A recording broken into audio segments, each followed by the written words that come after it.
Mabuti ang puso ng aking anak. Kahit na may dugo siyang aswang. Yan ang sandata niya para matalo niya ang kadilimang bumabalot sa pagkatao niya. Nagkakamali ka, Macario. Dahil ang pagiging aswang ay wala ng lunas. Siguro nga, napapasunod mo siya ngayon, ang anak-anakan mong aswang.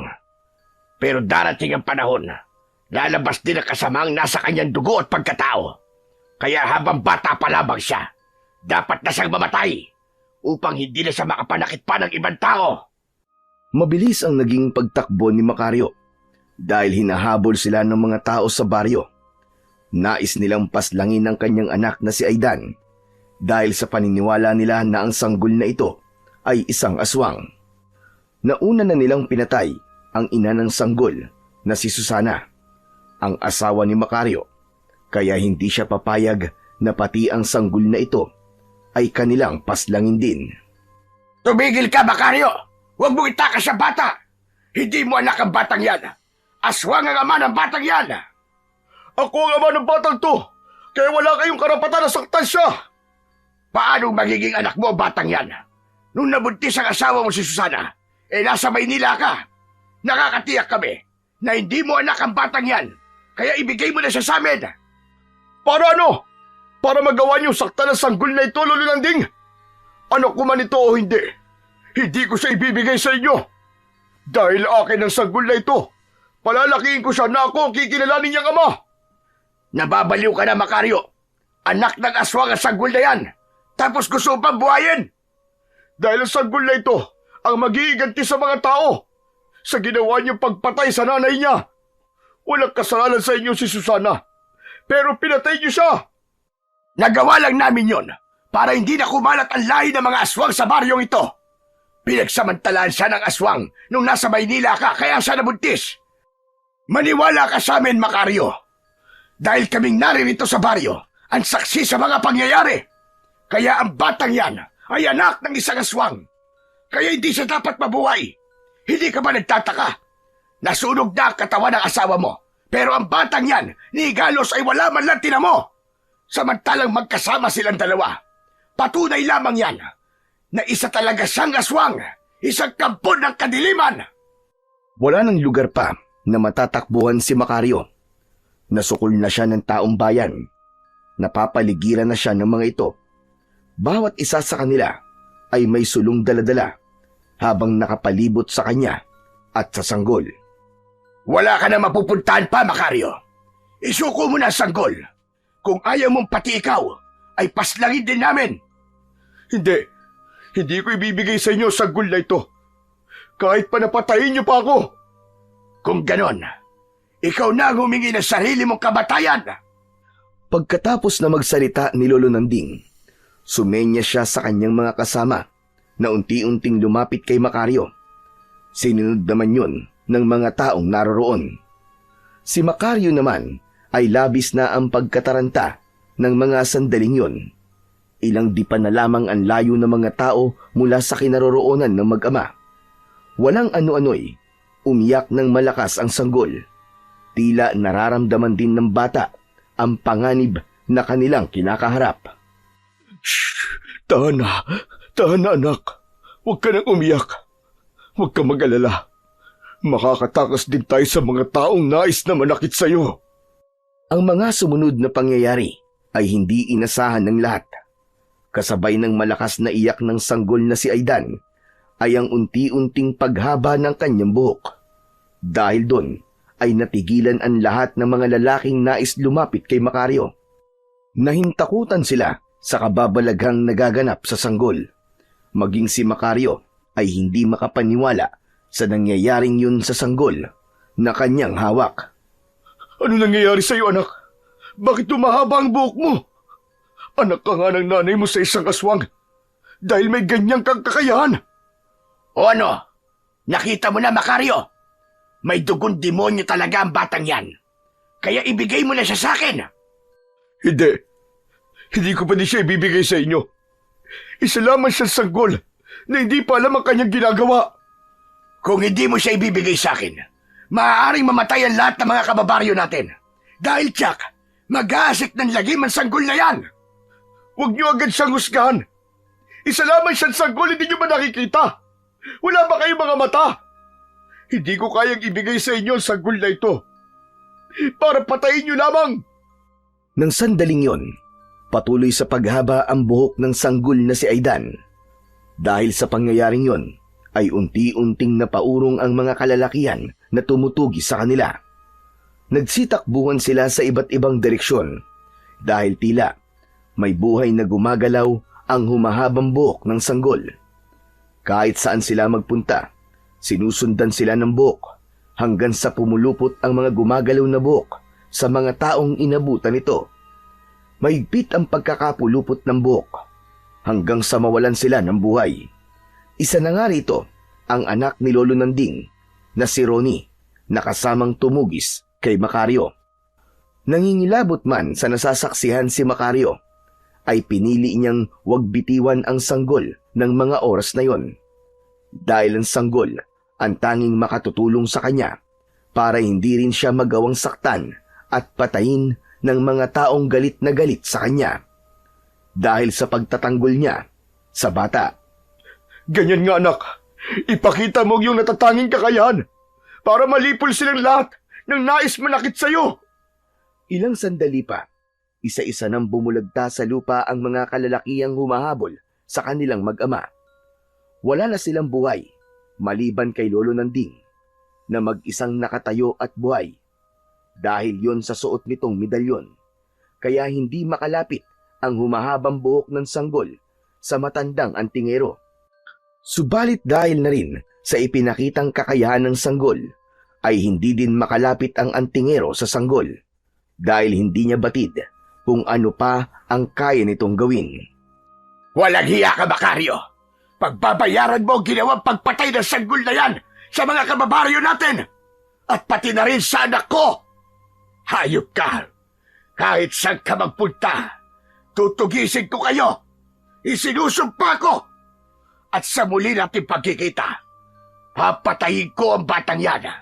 Tandaan mo yan! Dahil namatay na ang mga taong nais tumugis kay Macario at sa kanyang anak, ay malaya na silang nakatakas. Kung saan man sila patutungo, ay hindi pa niya alam. Samantala, ang mga naninirahan sa Baryo Baragas ay nagkaroon ng takot at agam-agam. Palagi silang nag-aalala na baka muling bumalik sina Macario at ang sanggol na si Aidan na itinuturing niyang anak.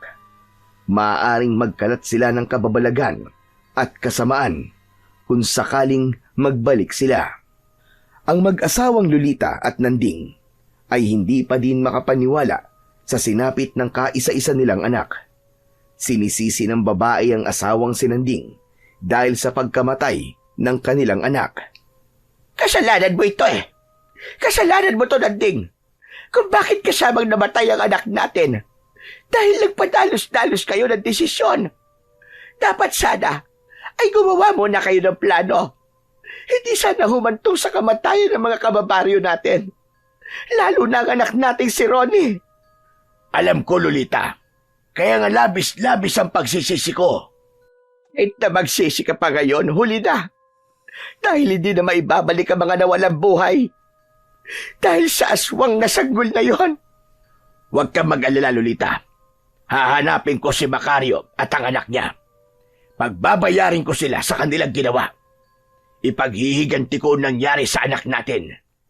Ngunit saan mo sila ngayon hahanapin? Natitiyak kong nagtatago na sila ngayon sa malayong lugar. Alam kong dito lang din sila sa probinsya natin mamamalagi. Hindi kayang tumira ng sanggol na yon sa bayan. Dahil kapag sinumpong siya, ang kanyang pagiging aswang, mas magiging delikado ang buhay niya roon. Maghintay ka lamang, Lolita. Isang araw ay magkukros din ang landas namin ni Macario, pati na ang anak-anakan niyang aswang. Samantala, dinala ni Macario ang sanggol sa karatig na baryo ng Baragas, sa Baryo Buragos. Naninirahan sila sa paanan ng bundok, malapit sa pusod ng kagubatan. Walang sino man ang naninirahan sa pusod ng kabundukan na yon, kaya natitiyak niyang ligtas sila roon ni Aidan. Nagtayo siya ng maliit na kubo na maaari nilang matirahan. Bagamat alam ni Macario na mahihirapan siya, pero pinili niya na buhayin at iligtas ang sanggol. Dahil para sa kanya, wala itong kasalanan, ni hindi niya ginusto na maging anak ng aswang. Tulad nga ng sabi ni Lolo Nanding, pinagsamantalahan ng aswang ang kanyang asawa nung nasa Maynila siya. Biktima lamang din ang sanggol na kasama niya. Kaya may karapatan din itong mabuhay sa mundo. Anuman ang kanyang pagkatao, susubukan niya ang kanyang magagawa para hindi ito maging masama. Dahil maliit na kubo lamang ang ginawa ni Macario, kaya sa loob ng isang araw ay natapos niya na ito. May masisilungan na sila ng kanyang anak. Subalit may isa pa siyang problema. Yun ay kung ano ang ipapakain niya sa sanggol, na ng mga oras na yun ay umiiyak na ito dahil sa nararamdamang gutom. Tahan na, Aidan. Huwag ka nang umiyak. Gagawa ng paraan si tatay para makakain ka na. Nang mga sandaling yon, may ligaw na baboy ramo na gumagala sa paligid ng kanilang bahay kubo. Kaya saglit na inilapag niya sa bunton ng mga tuyong dahon na ginawa niyang higaan ang sanggol. Pagkatapos ay gumawa siya ng pana mula sa natirang kawayan na ginamit niya sa pagtatayo ng bahay kubo. Sakbit ni Macario ang kanyang itak nang itakas niya si Aidan, kaya yun ang ginamit niya para makapagtayo ng kubo. Hindi madali ang ginawa niyang paghuli sa baboy ramo dahil sa liksi nitong kumilos. Subalit dahil sa paulit-ulit na pagsibat niya dito ay tinamaan din. Pagkatapos na mahuli ni Macario ang hayop, kinatay niya yon, saka itinigis ang dugo sa isang lalagyan. Ang dugong yun ang ipinainom niya sa sanggol. May lahing aswang ang sanggol at ito ang naisip niyang ipainom, na labis naman itong nagustuhan. Samantalang ang laman naman ng hayop ay niluto niya upang maging pagkain. Pagkatapos na makainom ng dugo ang sanggol, nakatulog na ito. Habang kumakain naman si Macario ng gabing yon, napatitig siya sa sanggol na natutulog. Nakaramdam siya ng awa para dito. Kung hindi nga lang dahil sa nasaksihan niyang pambihirang kakayahan nito, iisipin niyang isang normal na bata lamang ito. Napaka-inosente ng muka at walang malay sa kanyang paligid. Hinawakan ni Macario ang maliliit na palad ng munting nilalang. Saka kinausap yon habang natutulog. Huwag kang mag-alala, Aidan. Palalakihin kita katulad sa normal na bata. Tuturuan kita ng kabutihang asal upang kahit na may dugo kang aswang, lalaki ka bilang isang mabait na bata at puno ng pagmamahal. Nang sa gayon ay kahit na ano pang dugong nananalaytay sa iyo, magiging mabuting tao ka. Yan ang pangarap ko para sa iyo, anak. Sana ay magawa kong gabayan ka ng tama. Parang naging desisyon kong buhayin ka ay hindi ko pagsisihan balang araw. Mabilis na lumipas ang mga araw at taon. Ngayon nga ay 10 taong gulang na si Aidan. Taglay nito ang mahabang buhok na aabot sa binti ng bata. Subalit may pagkakataon na humahaba ito ng mas mahaba na tila meron itong buhay. Tinupad ni Macario ang kanyang plano. Sa kanyang palagay naman ay napalaki niya si Aidan bilang isang mabait at masayahing bata. Sa kabila ng kakulangan sa kanilang pamumuhay ay palagi itong positibo. Kahit minsan ay hindi ito sumuway sa mga binili niya. Lalo na kapag pumupunta si Macario sa bayan upang magtinda ng langis mula sa nyug na ikinabubuhay nila. Naging palaruan ni Aidan ang gubat. Nililibang ng bata ang sarili sa pag-akyat baba sa mga punong kahoy. Nakikipaglaro din siya sa mga ibon na nakahapon sa mga sanga ng puno. Sa ganung paraan ay hindi siya naiinip habang naghihintay sa pagbabalik ng kanyang ama. Kahit na minsan, pakiramdam niya ay nasasabik siyang kainin ang mga ibon, pinipigilan niya ang kanyang sarili dahil yon ay kabilin-bilinan ng kanyang ama na huwag siyang kakain ng mga ibon sa paligid ng kanilang bahay. Kaya naman, tuwing pumupunta sa bayan si Macario, bumibili siya ng karne para pagkain ng anak. Sa ganung paraan ay hindi natutukso si Aidan na suwayin ang bilin ng kanyang ama. Aidan! Aidan anak! Nandito na si tatay! May pasalubong ako sa'yo! Nakailang tawag na si Macario kay Aidan, ngunit hindi pa din sumasagot ang bata. Kaya naisip niyang tumingala sa mataas na puno sa gilid ng kanilang bahay. Tulad ng dati, nakabitin ang bata sa sanga ng punong kahoy gamit ang kanyang mahabang buhok. Nakangiti ito habang nakatunghay sa amang tumatawag sa kanya. Tay! Tay, ano pong pasalubong niyo po sa akin? Bumaba ka na muna dyan sa puno bago ko ibigay ang pasalubong ko sa'yo, anak! Nakangiting sinunod ni Aidan ang ama. Inalis niya ang nakapalupot na buhok sa sanga ng kahoy. Saka dahan-dahang bumaba ng puno. Nang makababa na ang bata, iniabot ni Macario ang pasalubong nitong karne sa bata. Wow! May karne na po tayo ulit, tay! Salamat po ah! Dahil sa reaksyon na yun ng bata, lalong lumapad ang ngiti ng ama sa kanya. Masaya na ito sa mga ganong kasimpleng bagay na iniiuwi niya galing sa bayan. Hindi lang yan, anak. May isa pa akong pasalubong sa'yo. Ha? Meron pa po? Ano po yun, tay? Diyaran! Pagkasabi nun, ay inilabas niya ang lapis at papel na binili din niya sa bayan. Namilog naman ang mga mata ng bata pagkakita sa pasalubong na yon ng kanyang ama. Subalit naroon ang pagtataka. Teka, ano po yan, tay? Ang tawag dito ay lapis at papel. Para sa naman po yan, tay? Tuturuan kitang sumulat at bumasa, anak, katulad ng ibang bata. Hindi ka kasi maaaring mag-aral sa kapatagan dahil kakaiba ka. Kaya ako na lamang ang magtuturo sa'yo. Okay lang po, tay. Gusto ko po matutong sumulat po at bumasa. Mangyayari yun, anak. Mangyayari yun. Tay, salamat po ah. Walang anuman, anak. Para sa'yo at sa iyong ikakasaya, gagawin ko ang lahat. Pagkasabi ni Macario ng mga katagang yun, ay tila nakaramdam ng kakaibang kalungkutan si Aidan. Dahil sa pakiramdam niya, ay may kulang sa kanyang pagkatao. Hindi siya katulad ng ibang bata ayon sa kwento ng kanyang ama. Hindi naman nakaligtas kay Macario ang nakitang kalungkutan sa mga mata ng anak. Oh, ba't nalulungkot ka na naman? Tay, bakit po ba tayo lang po nakatira sa lugar na to? Bakit po hindi tayo pwedeng tumira sa bayan para makapag-aral po ko gaya po ng ibang bata? Anak, di ba sinabi ko naman sa iyo ang dahilan? Kakaiba ang kondisyon mo, kaya hindi ka pwedeng makita ng mga tao sa bayan.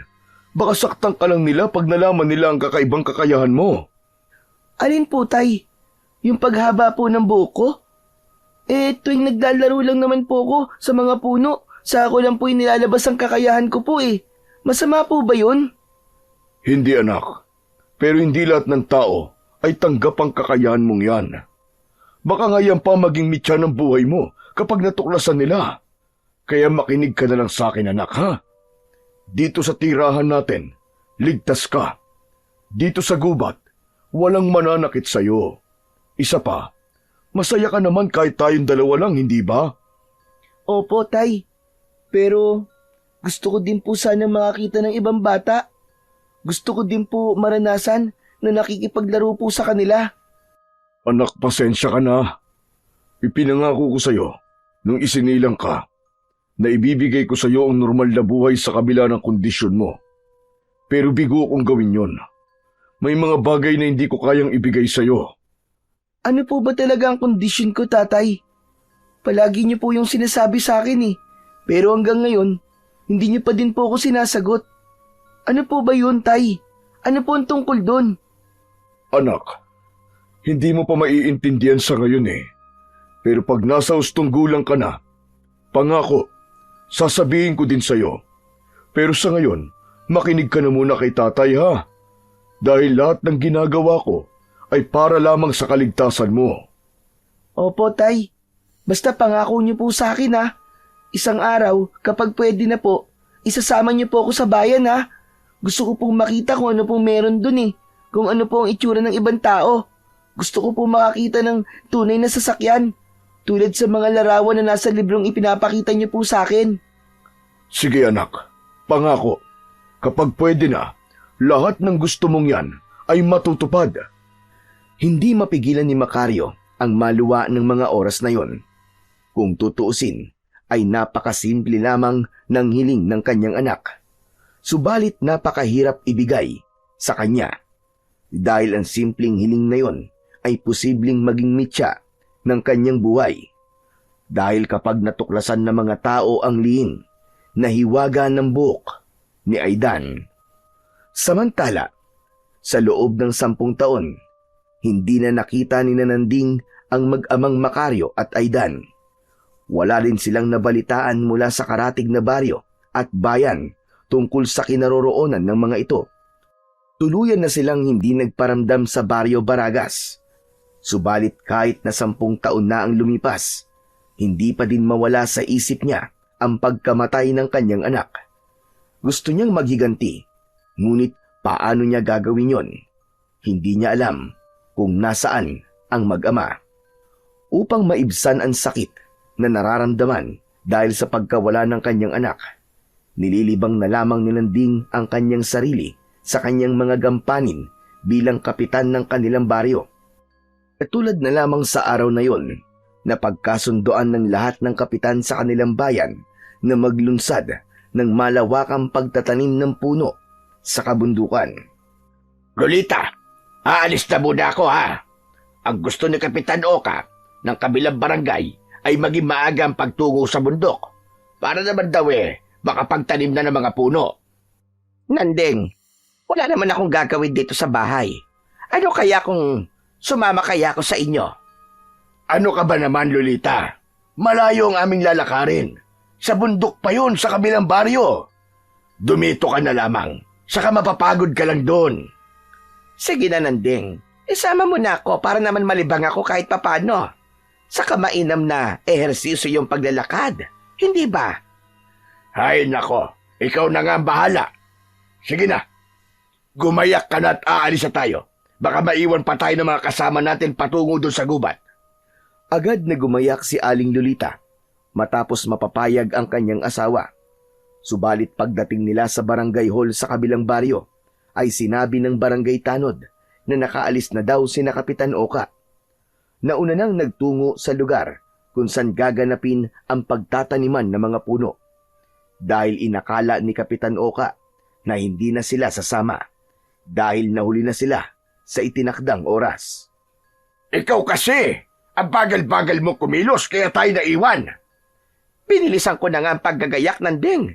Sadyang maaga lang talaga silang umalis. Mabuti pa, umuwi na tayo. Sa susunod na lamang tayo sasama kung may pagkakataon pa. Abay, sayang naman kung uuwi pa tayo. Kung tumuloy na lang din kaya tayo, total nandito na rin tayo. Saka alam mo naman yata ang lugar na pupuntahan nila, hindi ba? Oo, alam ko. Kaya lamang baka pagdating natin doon, tapos na sila magtanim. Ayon sa barangay tanod, kaalis lang nila Kapitan Oka. Kung lalakad tayo ngayon, baka maabutan pa natin sila. Kaya halika na, lumakad na tayo. Sundan na natin sila. Napakamot na lamang sa ulo si Nanding. Kahit na anong pagtanggi niya sa asawa, ay hindi ito nagpapigil. Ito kasi ang unang beses na sasama ito sa ganung klaseng proyekto ng kanilang bayan. Kaya hindi na siya nagtaka kung nasasabik mang makilahok ang kanyang asawa. Isa pa, mula nang mamatay ang kanilang anak na si Ronnie, palagi itong nagkukulong sa bahay. Kaya malaking tulong na din na meron siyang pagkakaabalahan. Oh, ano pang hinihintay-hintay mo dyan, Nanding? Lumakad na tayo para maabutan na natin sina Kapitan Oka. Ay, sige. Tara na. Ikaw itong mapilit kaya huwag ka magrereklamo sa akin mamaya kapag napagod ka sa paglalakad. Malayo na ang nilakad ng mag-asawa. Ngunit hindi pa din nila nasusumpungan ang bundok na sinabi ni Kapitan Oka. Paikot-ikot na sila sa kabundukan, ngunit di bakas ng kanilang kasamaan ay hindi pa nila nakikita. Ala ko ba'y alam mo ang lugar na pupuntahan natin? Bakit parang naliligaw na yata tayo, Nanding? Oo, alam ko ang lugar na to. Minsan na ako nakarating dito. Kaya lamang, parang may ipinagbagong bundok na to. Dati ay mga kakauyan lamang ito. Ngunit ngayon ay may mga sanga-sanga na daan na. Baka naman may nakatira na dito, kaya may mga sanga-sangang daan. Nako, imposible yun. Sa layo ng bundok na ito sa bayan, walang sino man ang mangangahas na manirahan dito. Pambihira naman kasi. Bakit titinyo kasi naisipang isagawa ang proyekto na yon? Napakalayo naman pala nito sa Kabiasnan. Dahil nga wala halos nagpupuntang mga tao dito. Kaya yung mga punong itinatanim dito ay hindi basta-basta puputulin ng mga tao para gumawa sila ng kaingin. Kung gano'n naman pala para saan ang mga daan na ito? Ang mabuti pa, sundan na lamang natin itong daan kung saan ba talaga ito patungo. Para kung may tao mang nakatira dito sa bundok, makakapagtanong tayo ng daan pabalik, hindi ba? Tama ka, dahil naliligaw na nga talaga tayo. Baka dito pa tayo abutin ng dilim pag nagkataon. Binigtas ng mag-asawa ang maliit na daanan sa kabundukan. Sa liit ng mga daan na yon, tanging mga naglalakad na tao lamang ang makakadaan dito. Hindi uubra kung sasakyan ang gagamitin. Lolita, ako ay pagod na. Hindi ko na kayang iakbang pa mga pa ako. Abay, magpahinga na nga muna tayo dito kahit sandali lamang. O sige, Nanding. Heto muna ang tubig na bao natin. Uminom ka na muna para makabawi ng lakas. Iniabot ni Lolita ang isang bote ng tubig kay Nanding. Halos maubos ng kanyang asawa ang laman nito dahil sa matinding uhaw. Dahil din yun sa matinding sikat ng araw. Sabi ko naman kasi sa'yo wag na tayong tumuloy Ang kulit-kulit mo. Ayan tuloy. Naligaw pa tayo. Paano na tayo makakauwi ngayon? Pambihira itong taong to. Ako pa talaga sinisimuan Ikaw ang nagsabi sa akin na alam mo itong lugar na to. Habang namamahinga sa ilalim ng malaking puno ang mag-asawang Nanding at Lolita, may narinig na tawa ng bata ang mag-asawa. Nagkatinginan ang mag-asawa. Sa pakiwari nila ay malapit lang sa kinaroroonan nila ang batang tumatawa. Namilog ang mga mata nila sa tuwa dahil sa pag-asang merong tutulong sa kanila at magtuturo ng daan pabalik sa kapatagan. Dahil doon ay tila bumalik ang lakas ng nanghihina na nilang katawan kanina lamang. Sandali lang. Naririnig mo ba yun, Lolita? Tawa ng isang bata yun At nasa malapit lang. Oo, Nanding. Halika na. Puntahan natin. Teka lang, Lolita. Bago tayo magtungo doon, magmamanman muna tayo. Baka hindi batang naririnig natin. Ano ba sa tingin mo ang naririnig natin? Baka mamaya mga ligaw na masasamang elemento lang naman pala. Tapos, nagpapanggap lang sa inyong bata. Ano bang ikinakatakot mo, Nanding? Suot mong medalyon mo, di ba? Kaya kung masamang elemento man yon, o kung aswang man, ay may panlaban ka. Kaya wag kang duwag. Pumunta na tayo sa kinaroroonan ng batang tumatawa. Baka siya at ang pamilya niya na nakatira dito ang makakapagturo sa atin pabalik para makaalis na tayo sa kabundukang ito. Doon lang napagtanto ni Nanding na suot nga pala niya ang kanyang medalyon dahil sinabi yun ng kanyang asawa. Kaya hindi siya dapat pangkabahan o matakot. Nagpasya silang sundan ang maliit na daan hanggang sa matanaw nila ang isang maliit na bahay kubo. Sa labas nun ay naroon ang isang batang lalaki na sa tansya nila ay nasa 10 taong gulang pa lamang. Tumatawa ito habang nakikipaglaro sa kanyang alagang mga ibon. Siya ang naririnig nilang tumatawa. Lalapit na sana ang dalawang matanda sa kinaroroonan ng bata nang isang lalaki ang lumabas mula sa loob ng bahay kubo. Lumapit ito sa bata. May kung anong iniabot dito. Pagkatapos ay umalis ang lalaki. Dumaan siya patungo sa kabilang direksyon, papalayo, at iniwan na ang bata. Nanlaki ang mga mata ni Nanding at Lolita nang makita ang lalaking lumapit sa bata. Matagal na panahon na ang lumipas pero hindi sila maaaring magkamali sa kanilang nakita. Si Macario ang lalaking yun. Malaki na ang itinanda nito pero hindi malilimutan ni Nanding ang itsura ng taong dahilan ng pagkamatay ng kanyang anak. Totoo ba ang nakikita kong ito, Lolita? Si Macario ba lalaking yon? Tama ka, Nanding. Mukhang siya ka. Kung ganon, ang batang yon ay si Aidan. Ang sanggol na itinakas niya na pumaslang sa mga kababaryo natin at kay Ronnie. 10 taon na ang nakakaraan. Siya, ang batang aswang. Tingnan mo nga naman ang pagkakataon, Nanding. Sino ang mag-aakalang? Dito lang pala sila sa kabilang baryo nagtatago. Halika, Lolita. Lapitan natin ang bata. Ayoko, Nanding. Ikaw na lamang kung gusto mo. Baka kung ano pa ang gawin yan sa atin. Sige, ako na lamang ang lalapit sa kanya. Hindi ako masasaktan ng batang yan dahil suot ko ang aking medalyon. Dahan-dahang lumapit si Lolo Nanding sa batang abala sa pakikipaglaro sa kanyang mga alagang ibon. Habang lumalapit siya dito, ay bumilis ang tibok ng kanyang puso. 3 hakbang na lamang ang layo niya sa bata nang biglang umilaw ang medalyon niyang suot. Tila naramdaman nito ang kakaibang nilalang na nilalapitan niya. Nagpatuloy pa din siya sa kanyang paglapit hanggang sa 1 hakbang na lamang ang layo niya sa bata. Nakatalikod ang bata sa kanyang kinaroroonan, kaya marahang tapik lamang sa balikat ang kanyang ginawa. Subalit kahit mahinang tapik lamang yon, nakaramdam pa din ng bahagyang pagkagulat si Aidan, kaya napaurong ito na may pagtataka.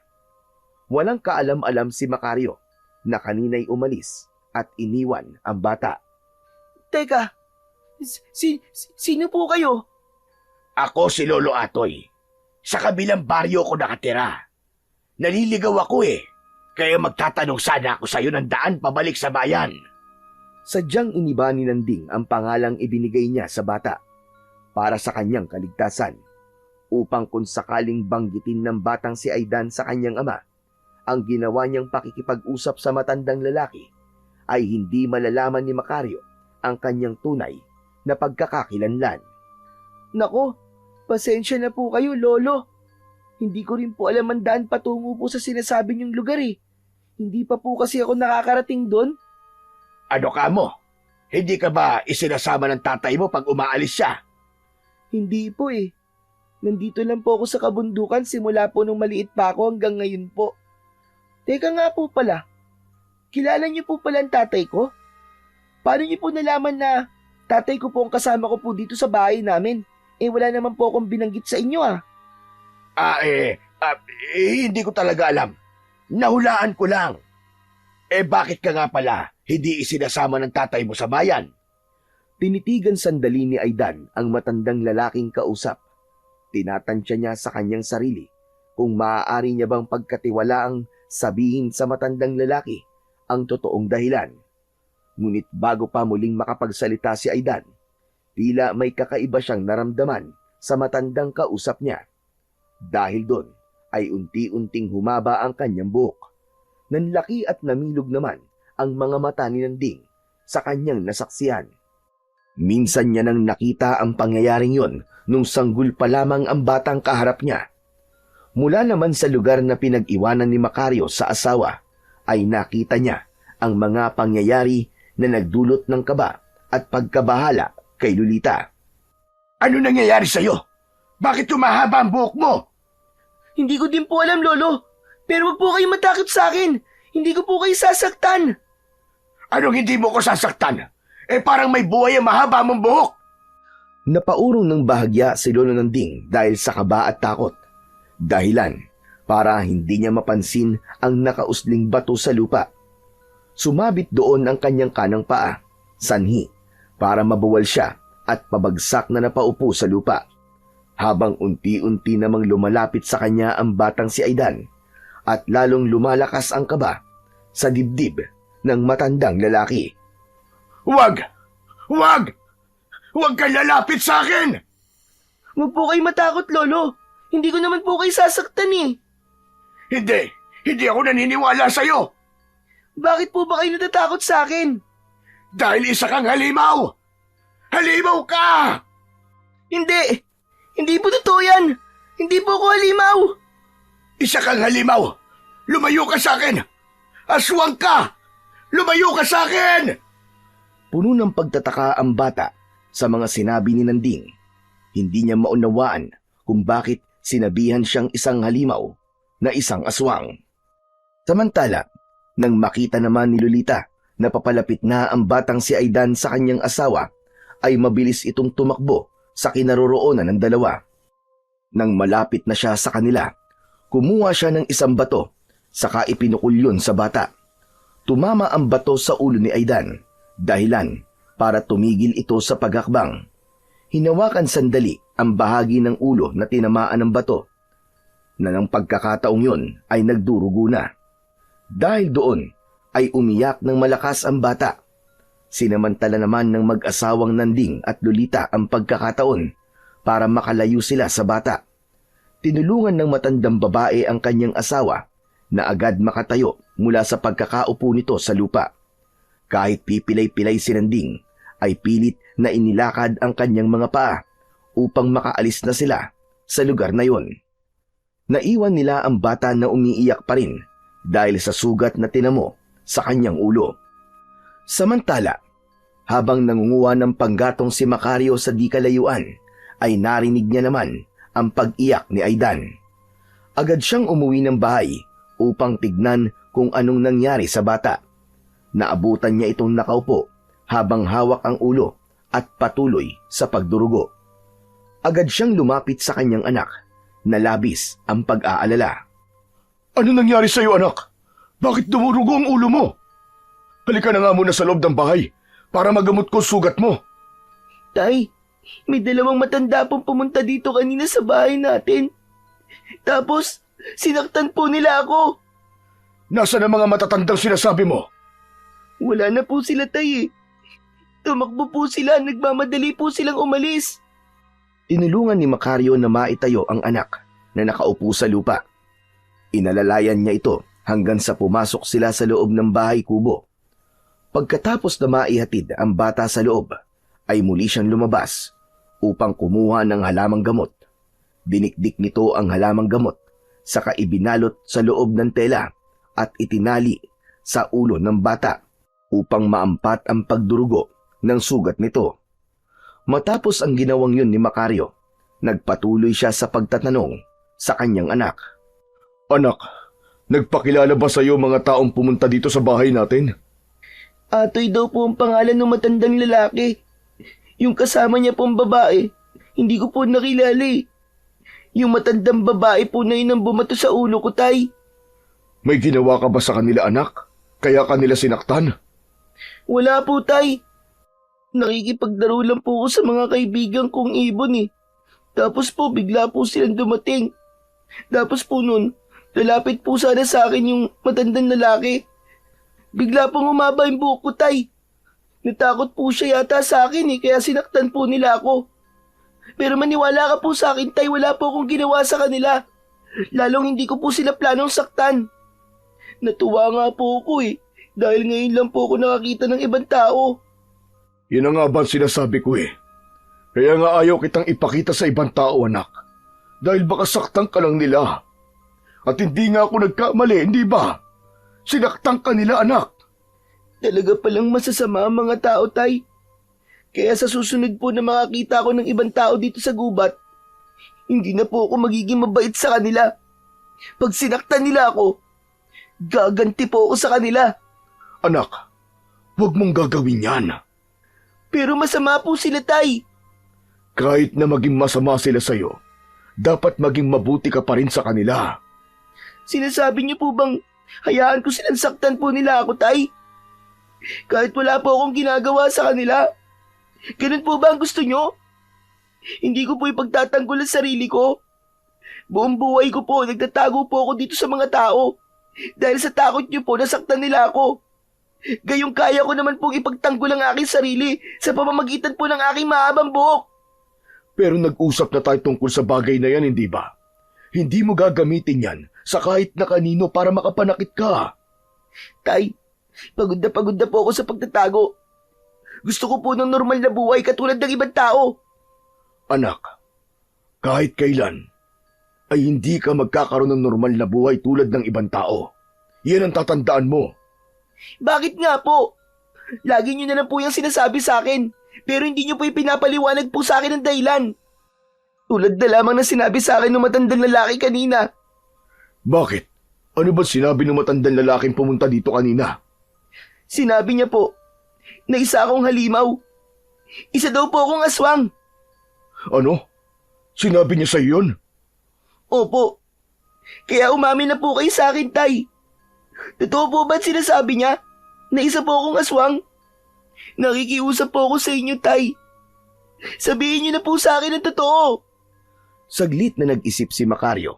Saka tinimbang ang sitwasyon. Naisip niyang talagang hindi na katulad noong batang paslit pa lamang si Aidan. Kapag pinaliwanagan niya, basta na lang maniniwala sa kanya. Ngayon ay marami na itong tinatanong. Lalo pang nagpatindi sa pagtataka nito ay ang nangyari kanina. Kaya naisip niyang wala nang dahilan para magsinungaling pa siya sa bata tungkol sa totoong pagkatao nito. Anak, totoo ang sinabi ng matandang lalaking pumunta dito. Isa kang ang aswang. Hindi makapaniwala si Aidan sa sinabing yun ng kanyang ama. Hindi niya yun matanggap sa kanyang sarili na isa siyang aswang. Hindi! Hindi po totoo yan, Tay! Hindi maaaring mangyari yun! Kung aswang po ako, ibig sabihin, aswang din po kayo! Dahil kayo po ang tatay ko! Bahagyang umiling si Macario bilang tugon sa kanyang anak. Hindi anak, hindi ako aswang. Ikaw lang ang aswang. Dahil hindi kita totoong anak. Kung ganon, nasan po totoong tatay ko? Sino po siya? Hindi ko kilala kung sino ang tatay mo, anak. Pero paano po ako napunta sa inyo kung di niyo po kilala ang totoo kong tatay? Sagutin niyo na po ang mga tanong ko, Tay. Para maintindihan ko na po kung bakit po ako may ganitong kakayahan. Bakit tumahaba po ang buhok ko? Yung totoong dahilan kung bakit tayo nagtatago sa mga tao. Lahat po ay gusto kong malaman. Nakikiusap po ako sa inyo, Tay. Sabihin niyo na po sa akin ang totoo. Walang nagawa si Macario, kundi sabihin na kay Aidan ang totoo. Isinalaysay niya sa bata mula umpisa ang mga bagay na gusto nitong malaman para na din sa ikapapayapa ng kalooban nito. Ipinaliwanag din niya sa bata ang totoong dahilan kung bakit kinailangan nilang manirahan sa kabundukan. Wala na siyang inilihim dito upang hindi na ito maguluhan sa sitwasyon nilang mag-ama. Ngayong alam ko na po ang lahat, ipaghihiganti ko po si nanay sa mga taong pumatay sa kanya. Sila ang walang karapatang mabuhay sa mundong to. Dahil wala silang puso, isinusumpa ko. Hahanapin ko at papatayin silang lahat. At hindi niyo po ako mapipigilan, Tay. Gaganti po ako sa kanila. Ito ang dahilan, anak, kung bakit ayaw kong ipagtapat sa iyo ang buong katotohanan. Dahil ayoko mabalot ng galit at puot ang puso mo. Mawawala ang kapayapaan ng pamumuhay natin kung paghihiganti ang laman ng damdamin mo. Kung ganun po ba, Tay? Hahayaan na lang po natin ang mga taong pumatay kay nanay. Hindi po ba natin bibigyan ng katarungan ng pagkamatay niya?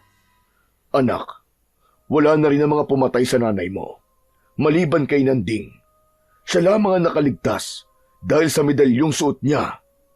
Matatahimik lang po ako, Tay. Kapag lahat sila ay napatay ko na. Anak, makinig ka sa akin. Pag ginawa mo yun, parang pinatunayan mo na din sa mga tao na isa kang halimaw. Pagpapatawad ang dapat mong matutunan, anak. Dahil kung hindi mo magagawang magpatawad, lalamunin ka ng galit at tiyak na mapapahamak ka. Hindi ba? Ay payapa naman ang buhay natin dito sa bundok. Pabayaan mo na nangyari sa nakaraan, anak. Ang mahalaga ngayon maayos kang nabubuhay sa kabila ng pagkakaroon mo ng dugong aswang. Susundin ko po ang nais niyo ayun, Tay. Pero kapag nagtangka po sila ng masama sa akin, hindi ko na sila mapapatawad. Lalabanan ko na po sila. Nangibabaw pa din Sa puso ng batang si Aidan ang paghihimagsik. Hindi pa din mawaglit sa isip niya ang sinapit ng kanyang ina dahil yun sa kalupitan ng mga tao. Ito ang sandaling ikinakabahala ni Macario, kaya ang nais niya'y ilihim ang totoo sa anak dahil tiyak na mag-aalab ang galit nito, sanhi para hindi nito makontrol ang kanyang emosyon. At kapag nangyari yun, ay magkakaroon ng buhay ang mga buhok ni Aidan. Samantala, ang mag-asawang Lolita at Nanding ay patuloy lang sa paglalakad pabalik ng bahay. Hindi man nila alam kung tamang daan ba ang kanilang tinatahak. Lumakad lang sila ng lumakad hanggang sa makarating sila sa paanan ng bundok. Hindi sinasadya sa kanilang paglalakad ay natanaw nila ang kalipulan ng mga tao. Natitiyak nilang sina Kapitan Oka at ang mga kasamahan nila ang mga yon. Nagsisisigaw silang dalawa upang maagaw nila ang pansin ng grupo ni na Kapitan Oka. Hindi naman sila nabigo at napansin silang mag-asawa, saka lumapit sa kanila si Kapitan Oka. Ano nangyari sa inyo, Nanding? Abay nako, naligaw kami sa kabundukan, kaya kung saan kami nakarating. Aba, bakit naman napilayan ka ng paa? Nako, mahabang kwento, Oka. Mamaya ko na sasabihin sa'yo pag nakauwi na tayo. Mabuti pa, Kapitan, ay umuwi na tayo kagad. Umalis na tayo sa lugar na ito. Pero hindi pa tapos ang aktibidad na ginagawa natin dito eh. Delikado ang lugar na ito, kaya hindi tayo pwede magtagal. Baka masundan tayo ng halimaw na aswang na naninirahan dito. Sino bang aswang na tinutukoy mo? Ano ba talaga nangyari sa inyo? Merong mag-amang nakatira sa kabundukang ito. Yung batang kasama niya ay isang aswang. Totoo ba yung sinasabi nyo? Baka naman nagkakamali ka lang, Nanding. Hindi kami maaaring magkamali. Aswang ang batang yon. Siya yung batang matagal lang hinahanap sa baryo namin. Ang pumatay sa mga kababaryo ko at sa anak ko. Paano naman kayo nakatitiyak na siya nga ang batang yon? Dahil sa pangyayaring taglay ng kanyang mahabang buhok. Nasaksiyan muli namin yung kanina. Mabuti na lamang at nakatakas kami sa kanya. Kung ganun, ay balikan natin ang batang yon. Hindi ako papayag na may aswang na gumagala at naninirahan dito. Magdudulot to ng pagkabahala at takot sa mga tao sa sandaling malaman nila ang tungkol sa aswang. Teka, natatandaan niyo ba kung saan sila nakatira? Malapit doon, sa tuktok ng bundok ang bahay nila. Nag-iisa lang ang bahay kubo na yon. Maaari natin silang balikan kapag magaling na ang pako. Ito na din ang pagkakataon para maipaghiganti ko ang pagkamatay ng aking anak. Pero sa ngayon ay umuwi na muna tayo dahil baka sumugod dito ang batang aswang na yon. Hindi ko kayang labanan siya sa ngayon. Kahit dala ko pa ang medalyon dahil sa aking kalagayan. Sinunod ni Kapitan Oka ang sinabi ni Nanding. Umuwi muna sila ng kanilang bahay, saka doon ipinagpatuloy ang kanilang pag-uusap. Kasama nila ang ilang kalalakihan sa kanilang baryo. Handa silang tumulong para puksain ang batang aswang na may mahiwagang buhok. Samantala, sa bahay naman ng mag-amang Macario at Aidan, hindi mapalagay si Macario dahil sa nangyari kanina. May pakiramdam siyang hindi talaga atoy ang pangalan ng lalaking nakausap ng kanyang anak. Dagdag pa sa kanyang pagkabalisa, ang isiping meron ng ibang taong nakakaalam ng kanilang kinaroroonan. Kaya maaaring hindi na sila ligtas sa lugar na yon. Wala na silang lugar na maaaring mapuntahan pa. Kaya naman, siya na mismo ang pupunta sa kabilang baryo. Aalamin niya ang buong katotohanan kung sino ang mag-asawang tinutukoy ni Aidan na nananakit sa kanya. Kinabukasan, hindi pa sumusungaw ang liwanag ng araw, ay nag-umpisa nang maglakad si Macario patungo sa kabilang baryo. Iniwan niya ang anak niya na natutulog pa ng mga sandaling yon. Nagtungo siya sa bahay ng mag-asawang Lolita at Nanding. Sila ang pinaghihinalaan niya na naligaw sa gubat at nakita ni Aidan. Ngayon ay malalaman ko kung kayong dalawang mag-asawa ang tinutukoy ng anak ko. Nagtago si Macario sa malaking puno sa gilid ng bahay ng mag-asawang Nanding at Lolita. Mula doon ay tanaw niya ang ilang kalalakihang pumasok sa loob ng bahay.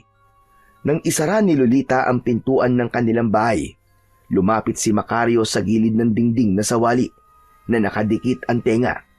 Sa gayon ay malaya niyang mapapakinggan ang mga usapan sa loob. Subalit lingid din sa kaalaman ni Macario ay nasundan din pala siya ni Aidan. Nagkunwari itong natutulog nang umalis ang kanyang ama. Subalit nang isara na nito ang pintuan, agad siyang bumangon at sumunod sa patutunguhan ng kanyang ama. Ngayon nga ay nakatago din ang bata sa isang malaking puno habang pinagmamasdan ang kinaroroonan ng ama. Nag-aabang siya sa susunod na gagawin ni Macario. Samantala, sa loob ng bahay ni Nanding at Lolita ay nag-uumpisa na ang kanilang pagpupulong. Wala silang kamalay-malay na sa labas ng bahay ay may taong nakikinig at nakamasid sa kanila.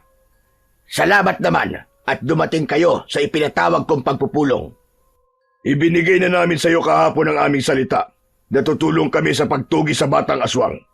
Kaya hindi maaaring hindi dumating.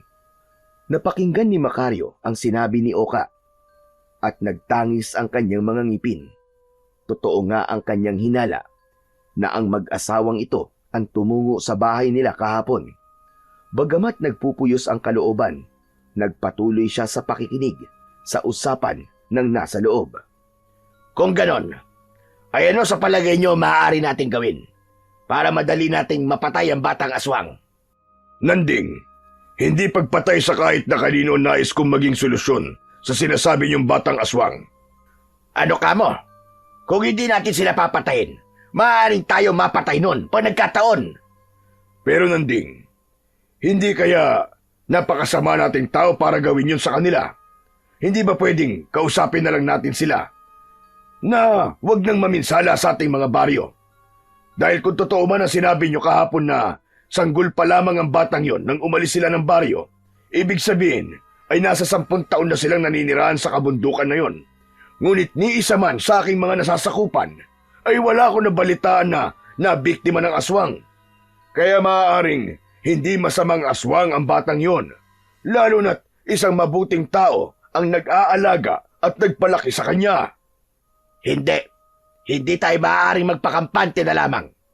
Kung nung sanggol pa nga lang ay nakaya na niyang pumatay ng tao, lalo na ngayong 10 taong gulang na siya, mas kaya niya ng manakit at pumatay ngayon. May punto si Nanding, Kapitan Oka.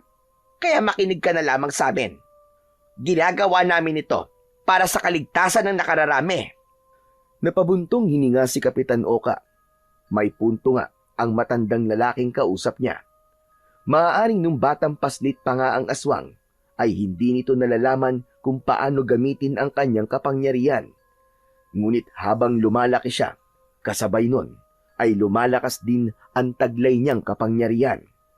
Kaya ngayon pa lang ay kailangan na nila itong tapusin. Bagamat labag sa loob niya ang pagpatay, ay tila wala silang pagpipilian, kundi tapusin ang batang aswang. Kung ganon, anong plano niyong gawin sa kanila mag-ama? Patayin natin sila sa pamamagitan ng pagsunog sa bahay nila. Pero paano natin gagawin yun?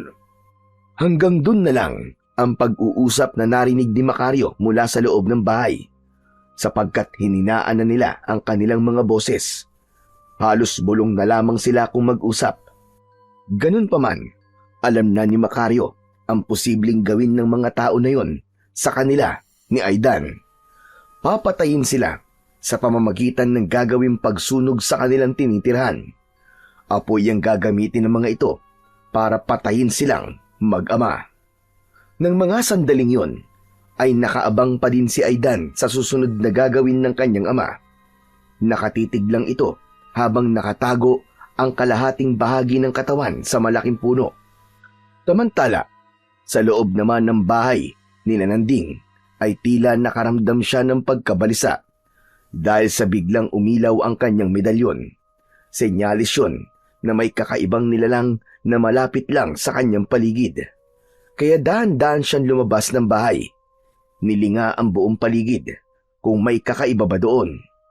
hanggang sa mapagawi ang kanyang paningin sa gilid ng dingding ng bahay, sa lugar na kung saan sila nagpupulong kanina.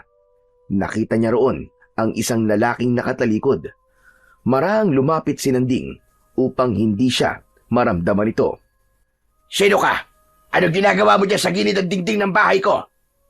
Nanlaki ang mga mata ni Macario nang marinig ang boses ni Nanding mula sa kanyang likuran. Hindi niya alam kung tatakbo na ba siya o haharapin niya ito. Ngunit sa huli ay pinili niyang harapin ang matandang antingero. Namilog naman ang mata ni Nanding pagkakita niya kay Macario. Ako ito, Nanding. Nasurpresa ka ba sa pagdating ko? Ang lakas ng loob mong pumunta dito sa bahay ko, hayop ka! Dahil gusto kong malaman ang mga plano nyo. Asan ang batang aswang na kinukupkup mo? Ilabas mo siya! Para ano? Para muling pagtangkaan ng masama ang buhay niya? Hanggang ngayon pala, kahit maraming taon na lumipas, kamatayan pa din ang batang yon ang hinahangad mo. Samantalang wala siyang ginawa sa nakalipas na maraming taon. Dahil alam kong darating ang panahon na magiging masama din siya.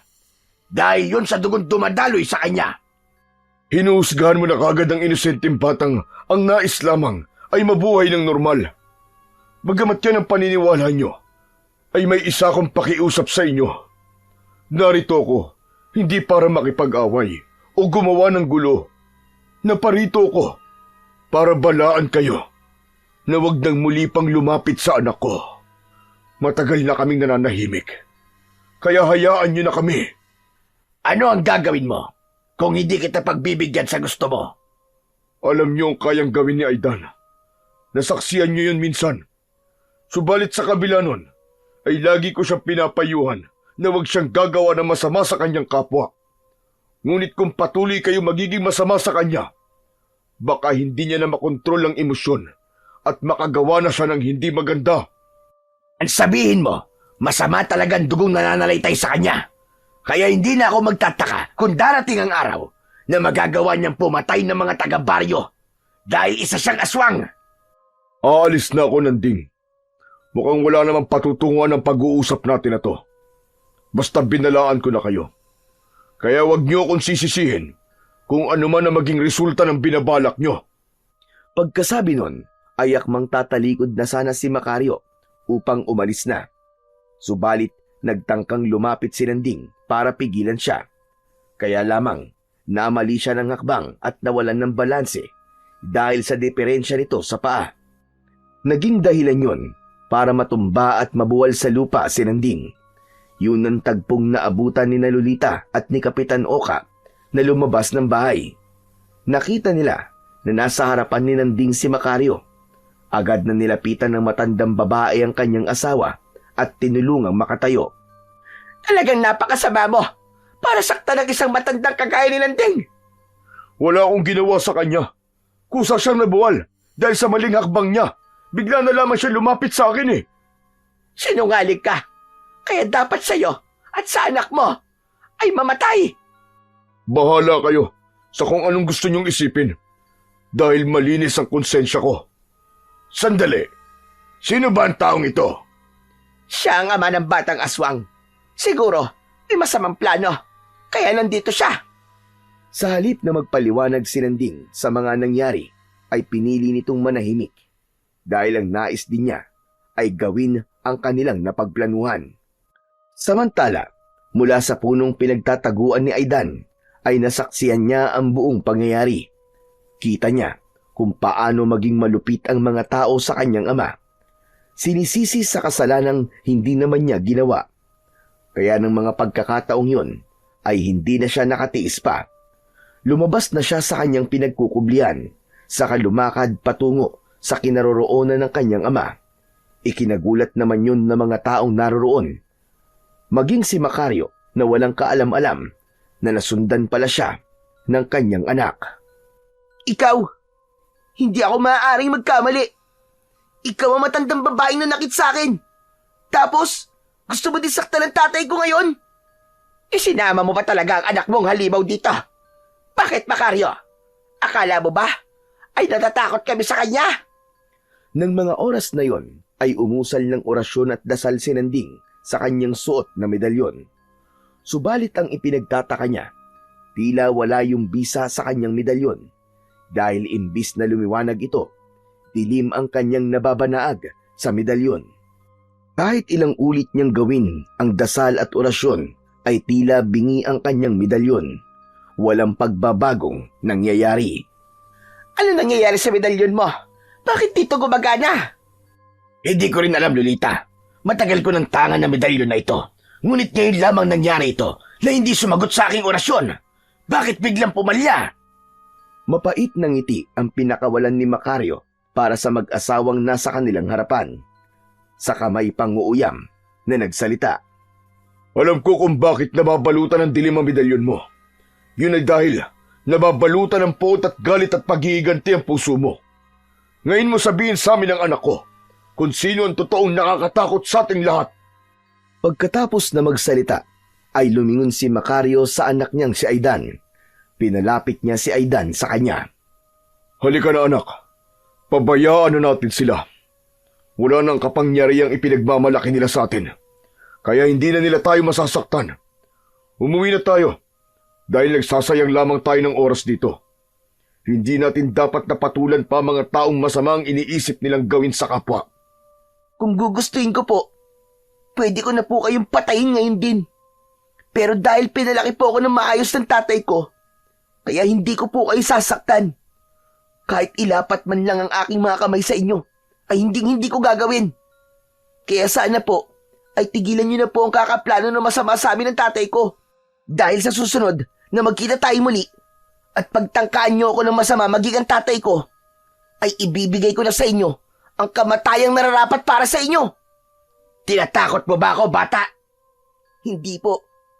Sinasabi ko lang po ang kaya kong gawin po kapag sinagad niyo ang kasamaan niyo sa amin. Kung ganon, ay nagbabanta ka nga. Hindi. Sinasabi ko lang po sa inyo ang kaya kong gawin. Bawat katagang binibitiwan ni Aidan ng mga sandaling yon ay may diin at may halong pagbabanta. Hindi niya nais manakit ng tao. Ngunit kung malalagay sa panganib ang buhay nila ng kanyang tatay, hindi siya magdadalawang isip na lumaban at ipatikim ang kanyang galit. Pagkatapos ng tagpong yon, ay umalis na ang mag-ama. Umuwi na sila sa kanilang bahay na para bang walang nangyari. Masaya ang puso ni Macario ng sandaling yon dahil ngayon niya napatunayan na hindi siya nabigo sa pagpapalaki sa kanyang anak. Napalaki niya ng maayos si Aidan na taglay nito ang mabuting puso sa kabila ng pagkakaroon ng dugong aswang. Siguro dahil lubos ang pagmamahal at pag-aaruga na ipinakita niya sa bata, kaya lumaki itong taglay ang kabutihan ng puso. Samantala, hindi pa din makapaniwala si Nanding sa nangyari kanina. Iniisip pa din niya kung paanong unti-unting dumidilim ang kanyang medalyon. Nakatanaw siya sa malayo sa labas ng kanilang bintana ng mga pagkakataong yon. Hindi niya naitago sa asawang si Lolita ang kalungkutang nadarama. Kaya lumapit ang babae sa kanyang asawa. Iniisip mo pa din ba ang medalyon mo, Nanding? Tama ka, Lolita. Bakit nangyari yun? Tila nawalan ng bisa. Hindi kaya tama si Macario? Anong ibig mong sabihin tama siya? Na unti-unti nang sumasama ang pagkatao ko. Yun ang posibleng dahilan.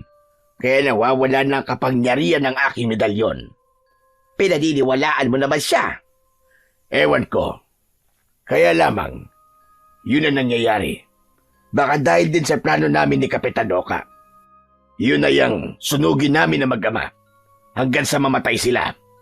Pero baka nakakalimutan mo na sila dahilan ng kamatayan ng mga kababaryo natin at ng ating anak. Kagagawan nyo ng batang aswang na may kakaibang kapangyarihan. Matagal lang nangyari yon. Pagkatapos nun, wala na tayong nabalitaan na may masama silang ginawa. Sa matagal na panahong hindi natin nakita mag-ama. Wala ring anumang balita na may gulo siyang dinala sa baryo. Napabuntong hininga si Lolita sa mga sinabi ng asawa.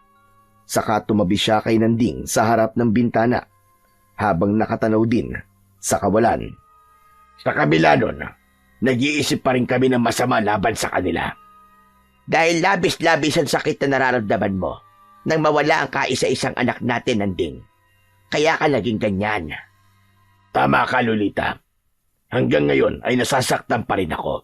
Inaamin ko yon. Kaya nga ang gusto ko ay gantihan ang pumaslang sa ating nag-iisang anak.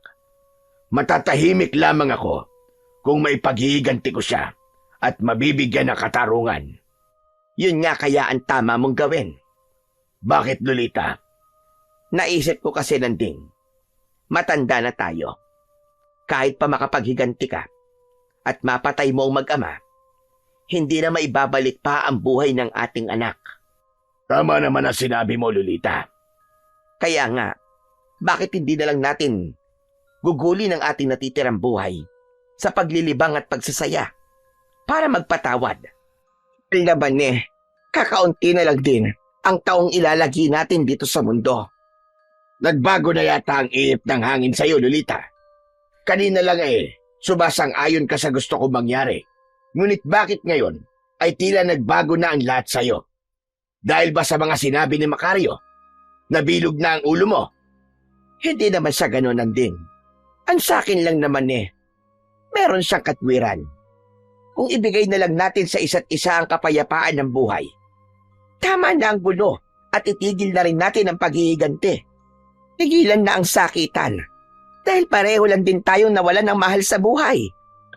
Namatay man ang anak natin, ngunit si Macario rin ay namatayan ng asawa.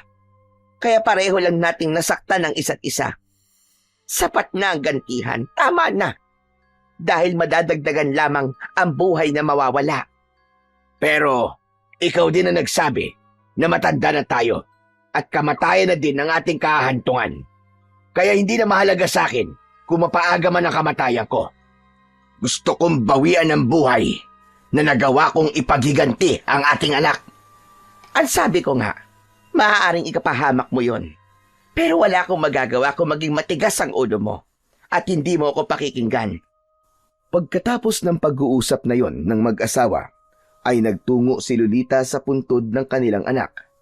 Nais niyang mamalagi muna doon upang mabawasan man lang ang kanyang pangungulila. Samantalang si Nanding ay nagtungo sa kabilang baryo, kina Kapitan Oka. Gusto niyang kausapin ito upang isakatuparan ang kanilang plano laban sa mag-amang Aidan at Macario. Subalit ang naturang kapitan ay tila wala ng interes na tulungan siya. Di kaya pagsasayang lang ng oras ang gagawin natin, Nanding? Ano ba sinasabi mo, Oka? Sa palagay ko'y wala nang saysay pa ito. Pati ba naman ikaw, Oka? Ayaw mo na akong tulungan? Hindi lang ako makikinabang pag napatay natin ang batang aswang, kundi pati na din ang baryong nasasakupan mo. Nanding, ang nais mo ay pansarili lamang. Hindi talaga para sa kapayapaan ng aming baryo. Gusto mo lang kaming gamitin para magawa mo ang nais mo sa batang yon. Nasaksiyan ko kaninang maayos na mag-isip ang bata. Hindi siya naging padalos-dalos. Bagamat may dugo siyang aswang, hindi siya gumagawa ng anumang kasamaan. Kaya hindi marapat na basta na lamang natin siyang patayin. Anong gusto mong gawin natin sa kanya ngayon? Bigyan natin siya ng pagkakataong mabuhay. Tutal, sila na mismo ang lumayo sa mga tao. Ibig sabihin nun, wala silang intensyon na manakit at gumawa ng gawain ng aswang. Bahala ka kung ayaw mo kong tulungan. Subalit, huwag mo kong sisisihin sa sandaling manggulo ang mag-amang yon dito sa baryo nyo. Huwag kang mag-alala. Kung dumating man ang sandaling yon, ay ako mismo ang papatay sa batang aswang na yon. Baka nakakalimutan mo, Nanding. Meron akong taglay na kapangyarihan mula sa sanga ng baging. Hindi ko yun makakalimutan, Oka. Kaya hindi ko maintindihan kung bakit ayaw mo kong tulungan para tapusin ang batang aswang. Meron ka namang magagamit na sandatang panlaban sa kanya. Sapagkat ginagamit ko lamang yon sa kabutihan.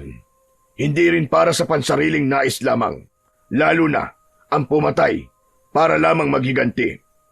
Dahil sa kawalan ng pag-asa, na makukumbinsi pa ni Nanding si Kapitan Oka, nagpasya siyang magtungo mag-isa sa bundok kung saan naninirahan ang mag-ama. Nagmanman siya doon kung paano niya maisasagawa ang kanyang masamang plano. Naisip niyang mahihirapan siyang makalapit kina Aidan at Macario, lalo na't hindi gumagana ang kanyang medalyon. Kaya nag-isip siya ng ibang paraan.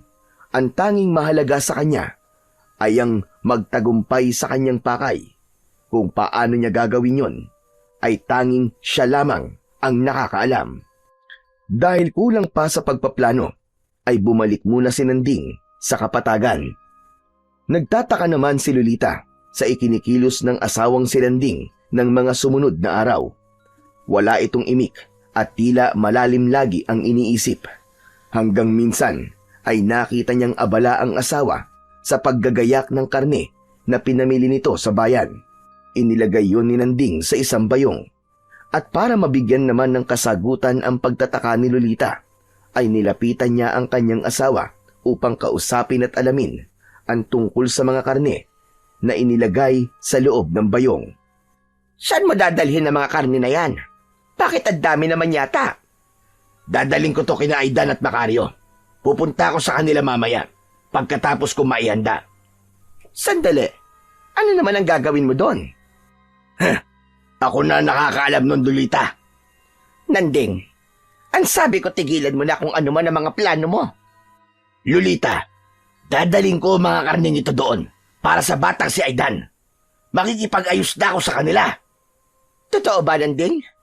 Yan ba talaga ang gagawin mo? Oo nga. Bakit? Ano ba nasa isip mo? Basta, Nanding, kinakabahan ako sa'yo. Lolita, naisip kong tama ka sa mga sinabi mo noong mga nagdaang araw. Kailangan ko ng kalimutan ng mga nangyari dati pa at magpatuloy na lang sa payapang buhay. Kaya nga, nais kong makipag-ayos sa kanila at mabawasan na rin ang bigat na narito sa dibdib ko. Totoo ba yung mga sinasabi mo, Nanding? Hindi ka ba nagbibiro? Mukha ba ako nagbibiro, Lolita? Magpapakaabala ba ako ng ganito kung hindi totoo lahat ng ito? Taglit na natigilan at napaisip si Lolita. Kinakapa sa kanyang sarili kung dapat ba niyang paniwalaan ang mga sinabi ng asawa. Patuloy lang niyang pinagmasdan ang mga ginagawang paghahanda ni Nanding. Naroon pa rin sa kanyang puso ang pagdududa. Gusto mo ba sumama sa akin patungo kina Macario? Ikaw na lang, Nanding. Dito na lamang ako sa bahay. Magandang pagkakataon din sana ito para humingi ka ng tawad sa batang si Aidan. Minsan mo siyang nasaktan, hindi ba? Binato mo siya sa ulo ng bato nung una kayo nagkita. Kaya naman, mas mainam kung sasama ka sa akin. Kaya lamang parang hindi pa din ako makapaniwala sa ginagawa mong yan. Para kasing may mali. Anong mali naman dito sa ginagawa ko, Lolita? Pambihira ka naman.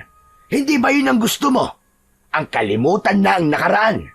Kaya nga sinusubukan ko ng kalimutan ang lahat para maging maayos na ang buhay natin.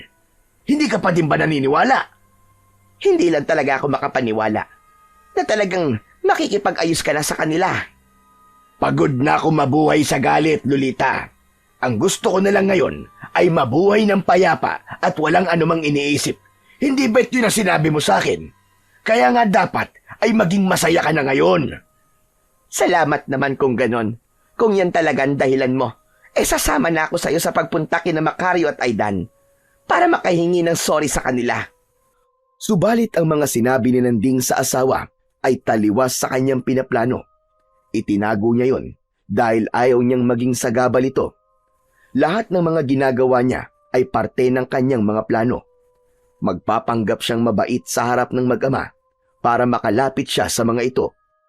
Kaya nga naghanda siya ng karne para ibigay sa mag-ama. Sa araw na yon ay isasagawa ng matandang lalaki ang kanyang plano. Kapag nakuha na niya ang loob ng mag-ama, sa kanya sasamantalahin ang pagkakataon para gawin ang kanyang plano. Ang patayin si Aidan, ang batang anak ng aswang. Labis ang pagtataka ni Macario sa hindi inaasahang pagdating ng kanyang mga bisitang sina Nanding at Lolita. Tulad ng binanggit ng matandang lalaki, may pasalubong siyang mga karne para sa batang si Aidan. Umaasa siyang kakagating na mag-ama ang ipapakita niyang bait-baitan para magawa niya ang bahagi ng kanyang plano. Macario, nais pala naming humingi ng paumanhin sa nangyari nung nakaraang araw. Nasaktan ko ang anak mo nang hindi ko sinasadya. Ano bang klaseng palabas to? Nung isang araw lang galit na galit kayo sa akin at sa anak ko. Tapos ngayon narito kayo sa aming bahay na parang maamong tupang humihingi ng tawad. May dala pa kayong karne para sa amin ng anak ko. Totoo ang sinasabi ng asawa ko sa iyo, Macario. Narito kami para makipag-ayos na sa inyo. Kalimutan na lamang natin ang mga nangyari sa mga nakaraang panahon. Talaga bang ikaw ang nagsasalita, Nanding? Sa pagkakaalam ko, ay hindi ka marunong makalimot. Baka naman, dahil nawalan na ng bisa ang medalyon nyo, kaya kayo nakikipag-ayos sa amin. Kami na nagpapakumbaba at tumihingi ng tawad. Parang binabastos mo pa kami ng asawa ko. Hayaan mo na, Nanding. Umalis na lamang tayo dito. Siguro nga, ay wala ng pag-asa na magkaayos pa ang mga pamilya natin. Kaya nga makabubuting, wag na lang siguro tayo magkita-kita at mag-usap katulad sa mga nakalipas na 10 taon. Mas magiging tahimik pa at payapa ang bawat isa. Hindi, Lolita. Hindi tayo aalis dito. Pero Nanding, hindi kayang tanggapin ni Nanding ang ating pakikipagkasundo. Hindi ako papayag na basta na lang tayo bastusin ng mga ito. Nanding, tayo na. Tayong kusang pumunta dito sa bahay nila, hindi ba? Kayaan nyo man na maging pagtanggap nila sa atin. Dapat nating tanggapin. Pero, hindi niya tayo dapat binabastos ng ganito. Ganyan ba ang tunay na humihingi ng tawad? Mapagmataas pa din. Umuwi na kayo, dahil baka mauwi sa kung saan ang usapang ito. Oo, Macario. Aalis na kami ng asawa ko. Pasensya ka na talaga kung naabala ka pa namin. Nararamdaman ko na tunay ang paghingi mo ng tawad, Lolita. Subalit si Nanding ay hindi ko maramdaman ang katotohanan sa mga sinasabi niya. Natitiyak kung may masama siyang balak sa pagpunta rito. Tama ka, Macario. Hindi ka talaga madaling mauto. Dahil natunugan mo kagad ang plano ko. Pagkatapos magsalita ni Nanding, inilabas na niya kagad ang patalim na itinago niya sa bayong na kanyang daladala. Kinalawit ng kanyang braso ang leeg ni Macario at tinutukan yon ng patalim. Nabigla naman si Lolita sa ikinilos ng kanyang asawa. Nanding! Nanding, ano ka ba? Ano tong ginagawa mo? Bahagi ito ng aking plano, Lolita. Bitiwan mo yung hawak mong patalim, Nanding. Baka masaksak mo si Macario. Itigil mo yan. Yun naman talaga ang pakay ko. Kaya ako na parito. Ang patayin ang mag-amang ito. Sige, kung yan ang ikatatahimik ng kalooban mo, Nanding, patayin mo na ako para matapos na ang lahat ng gulong ito. Dahil pagod na rin ako ng kakatago ng ilang taon. Nanding, makinig ka naman sa akin. Nakikiusap ako, tama na yan. Walang magandang patutunguhan ang gagawin mong ito. Tama na yan, Nanding. Tumigil ka. Alam ko ang ginagawa ko, Lolita. Kaya pwede ba? Huwag mo akong pakialaman. Samantala, ng mga sandaling yon ay pauwi pa lang ng bahay si Aidan mula sa gubat. Kumuha ito ng panggatong nila sa pagluluto, kaya naiwang mag-isa sa bahay ang kanyang ama. Ganun na lamang ang gulat ng bata nang pagbalik niya ay naroon sa kanilang kubo si Nanding at Lolita. Sa gawing likod ng kubo siya dumaan. Nakita rin niya na nasa panganib ang kanyang ama dahil nakatutok ang patalim sa leeg nito. Huwag po! Maawa po kayo! Huwag niyo po sasaktan ang tatay ko! Narinig ni Macario ang sigaw ng anak niyang si Aidan mula sa kanyang likuran. Nakatalikod siya sa pintuan kaya hindi niya nakita ang pagdating ng kanyang anak. Buti naman at nandito ka na, bata. Heto ang para sa'yo. Kasabay nun ay may inihagis na kung anong pulbos si Nanding sa kinaroroonan ni Aidan. Habang patuloy na nakahawak sa isang kamay ang patalim, nakatutok pa rin yun sa leeg ni Macario. Pagkatapos na maamoy ni Aidan ang nasabing pulbos, nabuwal ito sa lupa at nawalan ng malay. Doon lamang ibinaba ni Lolo Nanding ang patalim na nakatutok kay Macario at pinakawalan nito. Anong pulbos ang inihagis mo sa mukha niya? Hayop ka! Wala ka talagang puso! Pinulbos na bawang. Yun ang inihagis ko sa mukha ng anak mo. Napakasama mo! Wala ka talagang awa, Nanding! Para kahit hindi gumana ang kapangyarihan ng aking medalyon, madali ko pa rin siyang matatalo dahil sa pinulbos na bawang. Hayop ka! Papatayin kitang walang hiya ka! Nakahanda na sanang sumugod si Macario kay Nanding, subalit biglang iniharang ni Lolita ang kanyang sarili. Pag! Hindi ka makakalapit sa asawa ko! Huwag mo siya saktan, Macario. Nakikiusap ako. Matanda na siya at mahina na. Kung ikukumpara sa iyo. Umalis ka sa harapan niya, Lolita. Hindi ko nais na saktan ka din.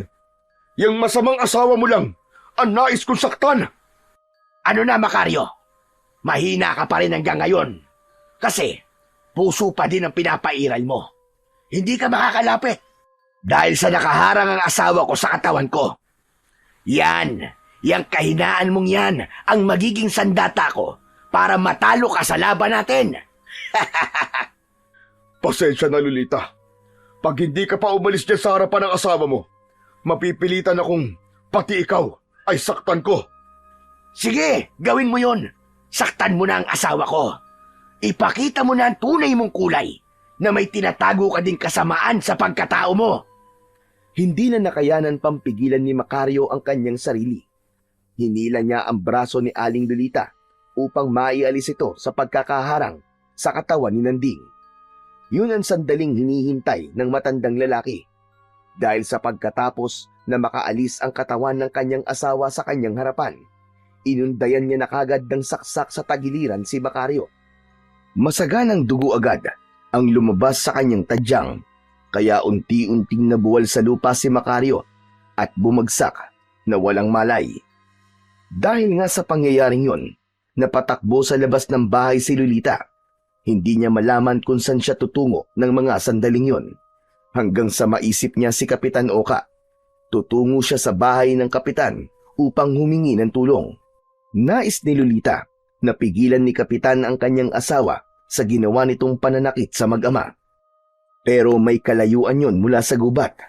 Ngunit ganun na lamang ang pagtataka ni Lolita nang makita sa gubat si Kapitan Oka.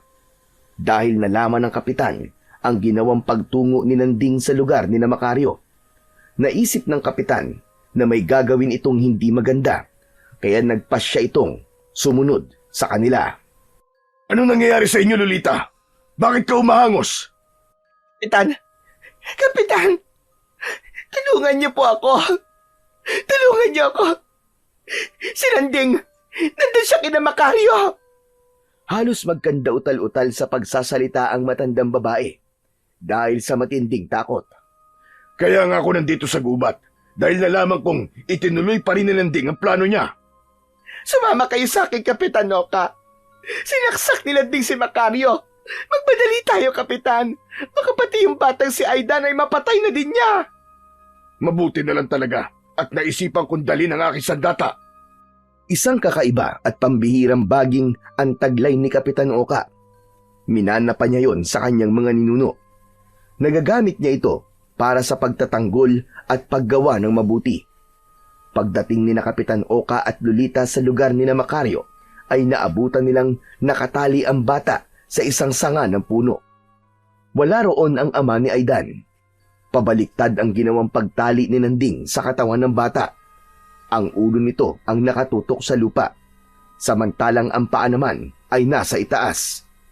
Wala pa ding malay ang bata ng sandaling yon. Ang kanyang buhok ay unti-unti pa ding humahaba kahit wala na siyang malay. Kaya ibinuhol ni Nanding ang bahagi ng mahabang buhok ni Aidan sa sanga ng puno. Ang buhok na rin ng bata ang ginamit mismo ni Nanding para maging panali niya sa katawan ni Aidan. Sa ganung paraan, kapag nanlaban siya, ay hihigpit ang pagkakatali ng kanyang buhok sa kanyang sariling katawan. Kung bibitaw naman ang buhok niya sa sanga, ay tiyak na mahuhulog ang bata sa lupa. Samantalang ang bahay kubo ng mag-ama ay nagliliyab dahil sa matinding apoy na kumakain dito. Nagawa na ring sindihan ni Nanding ang bahay ng mag-ama na bahagi ng kanyang paghihiganti. Nakatayo si Nanding sa harapan ng bahay na nasusunog. Hindi makapaniwala si Lolita sa kasamaang nasasaksihan niya mula sa kanyang asawa. Anong ginawa mo kay Macario? Sinunog mo ba siya sa loob ng bahay nila? Oo, yan ang ganti ko sa kanya sa pagkamatay ng anak ko.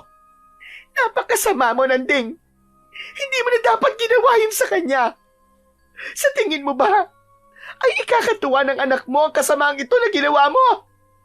Pero natitiyak kong matatahimik na siya ngayon dahil naipaghiganti ko na ang pagkamatay niya. Wala na. Pinadilim na talaga ng galit at pot ang puso mo. Masama ka ng tao. Masahol ka pa sa demonyo. Siguro nga, masama na akong tao at masahol pa ako sa demonyo. Pero ginawa ko lamang ang ipinangako ko sa libingan ng anak ko. Ang may paghiganti ko ang naging kamatayan niya. Pagkasabi nun, ay biglang nagliwanag ang medalyon ni Nanding. Ngunit kakaiba ang liwanag na yun kaysa dati nung unang ginagamit niya yun para gumawa ng kabutihan. Hanggang sa ang kulay pulang liwanag ay bumalot sa buong katawan ng matandang lalaki. Nakakasilaw ang liwanag na yun, kaya naman hindi makatingin ng diretso sina Kapitan Oka at Lolita sa kanya. Pagkatapos ng matinding liwanag na yun, ay sumiklab ang apoy mula sa katawan ng matandang lalaki. Hanggang sa lamunin na naglalagablab na apoy ang buong katawan ni Mang Nanding. Hindi malaman ni Lolita at Kapitan Oka ang gagawin kung paano nila tutulungan at papatayin ng apoy na sumusunog sa katawan ni Nanding. Tanging malalakas na palahaw at pagluha ang nagawa ni Lolita habang pinapanood niya na lang ang asawa habang nilalamon ng apoy na nagmula sa kanyang medalyon. Ang kanyang kasamaan at paghahangad na mapahamak ang kapwa ang tumapos mismo sa buhay niya. Tunay na hindi talaga para sa kasamaan ang medalyon dahil yun ay para lang sa mga mabubuti ang puso. Nang ganap ng masunog ang katawan ni Nanding, bumagsak sa lupa ang medalyon. Saka yun pinulot ni Kapitan Oka. Walang init na naramdaman ang lalaki nang damputin ang medalyon. Pagkatapos ay isinuot yun sa kanyang leeg. Tila kakaibang lakas naman at kapangyarihan ang naramdaman niyang pumasok sa kanyang pagkatao. Samantala ng oras na yon ay unti-unti nang nagkakamalay si Aidan. Hindi niya malaman kung paano siya makakawala sa higpit ng pagkakatali sa kanya. Aling Lolita! Kapitan! Tulungan niyo po ako! Bagamat hirap na makapagsalita, ay pinilit pa din ni Aidan ang kanyang sarili. Nais niyang makawala doon upang matulungan niya ang kanyang ama. Anong gagawin natin, Oka? Paano natin tutulungan ang bata? Hindi ko din alam, pero susubukan kong gamitin ang medalyong ito upang mailigtas si Aidan. Hindi alam ni Kapitan ang orasyon para magamit ang medalyon, subalit husayong lumabas sa kanyang mga labi. Parang may sariling buhay ang kanyang bibig sa bawat pagbigkas niya ng mga kataga. Pagkatapos nun, ay lumiwanag ang medalyon. Isinalin ng medalyon ang liwanag na yon sa sanga ng baging na tangan ni Kapitan Oka. Unti-unting humaba ang baging.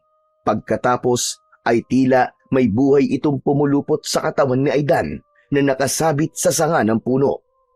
Hanggang sa unti-unting gumalaw ang nagliliwanag na baging sa katawan ng bata.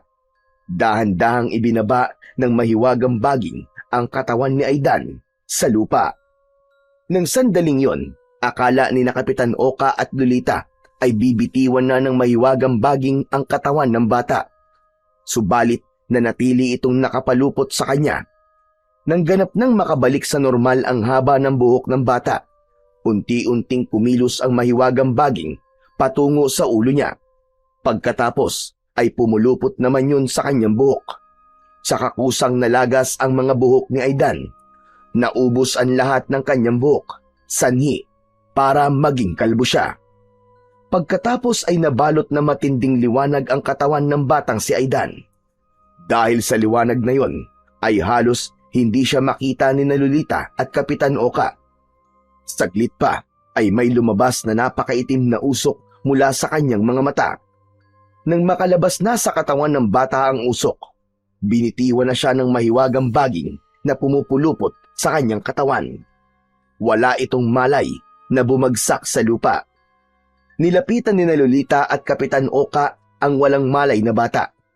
Tiniyak kung humihinga pa ba ito. Nakahinga naman ng maluwag ang dalawa nang malamang buhay pa si Aidan. Ilang sandali pa ay iminulat ng bata ang kanyang mga mata. Saka muling nagsalita. Sino po kayo? Ako si Kapitan Oka. Siya naman ang Lola Lolita mo. Hindi ko po kayo kilala. Bakit po ako nandito? Ano pong lugar ito? Teka, hindi mo talaga kami kilala? Hindi po. Saglit na nagkatinginan si Lola Lolita at Kapitan Oka. Hindi nila mawari kung anong nangyayari sa batang si Aidan pagkatapos ng mga nangyari. Samantala, napagawi naman ang tingin ni Aidan sa bahay kubo na nasusunog pa rin ng pagkakataong yon. Hala, bakit po nasusunog ang bahay na yon? Kaninong bahay po yon? Bahay nyo. Nang iyong ama na si Macario. Macario? Aking ama? Wala po talaga akong maalala. Kahit po pangalan ko, hindi ko rin po maalala. Aidan. Aidan ang pangalan mo, iho. Ako po si Aidan. Tama ka. Aidan ang pangalan mo. Kung tatay ko po ang nasa loob ng bahay na nasusunog, ibig sabihin, wala na po akong pamilya ngayon. Huwag kang mag-alala. Mula ngayon, kami na ni Lola Lolita ang pamilya mo. Mula ngayon, sa akin ka natitira. Bagong buhay ang ibibigay ko sa'yo dahil sa bagong pagkatao mo. Hindi makapaniwala ang dalawa sa naging epekto ng pinagsamang kapangyarihan ng medalyon at mahiwagang baging sa pagkatao ng batang si Aidan. Lahat ng alaala niya sa kanyang nakaraang buhay ay nabura at ang pagkakaroon nito ng bagong pagkatao, kasabay ng paglalaho ng kapangyarihan ng kanyang buhok, ay ang pagkawala din ng kanyang pagiging aswang. Ama lang na mangyari yon upang hindi na rin niya maalala pa ang sakit ng nakaraan. Para na rin sa bagong buhay at pagkatao na meron ngayon ang batang si Aidan. Subalit ang tanging naiwang luma sa kanya ay ang kabutihan ng kanyang puso na gagamitin niya bilang bagong taong mortal. Ngayon ay mabubuhay na siya sa kanyang bagong katauhan at sa bagong pamilya. Bawat hirap at pasakit na ating nararanasan sa kasalukuyan ay hindi permanente. Darating ang liwanag sa ating bagong buhay, kasama ang pagbabago ng ating pagkatao. Merong mga mawawala at may darating din na bago. Subalit, huwag nating kalimutan ang bawat aral na natututunan natin sa mga nakaraang karanasan. Dahil ito ang magbibigay sa atin ng lakas at panibagong pag-asa upang ipagpatuloy ang payapang buhay na inaasam ng bawat isa.